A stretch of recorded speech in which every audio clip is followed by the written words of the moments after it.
വയനാട് നൂൽപ്പുഴ പങ്കളം വനഗ്രാമത്തിലെ പുനരധിവാസത്തിൽ കാടിന് പുറത്ത് വാടകയ്ക്ക് താമസിച്ച കുടുംബങ്ങൾക്ക് നഷ്ടപരിഹാരം ലഭിച്ചിട്ടില്ല. വിദ്യാർത്ഥികളുടെ പഠനത്തിനും ജോലിക്കും വേണ്ടി പുറത്ത് താമസമാക്കിയ കുടുംബങ്ങളാണ് പണം ലഭിക്കാതെ പ്രതിസന്ധിയിലായിരിക്കുന്നത്.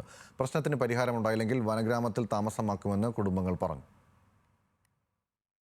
സർക്കാർ ഏറ്റെടുത്ത് അത് ഞങ്ങൾക്ക് തരേണ്ട ആനുകൂല്യങ്ങൾ തന്ന് ഞങ്ങളെ രക്ഷിക്കുകയാണ് വേണ്ടത്. അപ്പോൾ അത് ഒന്നുമില്ലാത്തൊരു നിലയിൽ ഇപ്പോൾ ആയിക്കിടക്കുകയാണ്.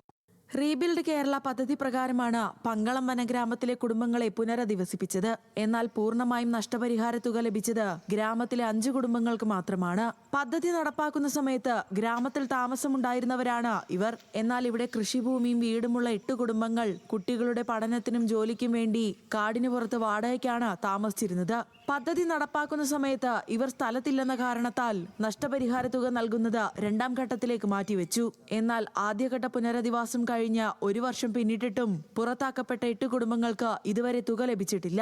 1ാം ഘട്ടവും കഴിഞ്ഞു. ഇപ്പോൾ 1 വർഷത്തോളം കഴിഞ്ഞു. എന്നിട്ടും 2ാം ഘട്ടത്തിന് ഇതുവരെ ഒരു നടപടി ആരും ചെയ്തിട്ടില്ല, വന്നിട്ടുമില്ല, കണ്ടിട്ടുമില്ല.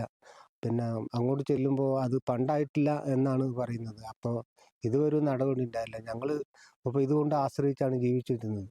കുടുംബങ്ങൾ പൂർണ്ണമായും കാടിന് പുറത്തേക്ക് താമസം മാറിയതോടെ സ്ഥലത്തെ വിളകൾ വന്യജീവികൾ നശിപ്പിക്കുന്നതും കർഷകരെ പ്രതിസന്ധിയിലാക്കുകയാണ്. ഈ സാഹചര്യത്തിൽ തങ്ങളെ പരിഗണിച്ച് നഷ്ടപരിഹാര തുക എത്രയും വേഗം നൽകിയില്ലെങ്കിൽ വീണ്ടും ഗ്രാമത്തിൽ താമസമാക്കുമെന്ന് കുടുംബങ്ങൾ പറയുന്നു. ന്യൂസ് മലയാളം, വയനാട്.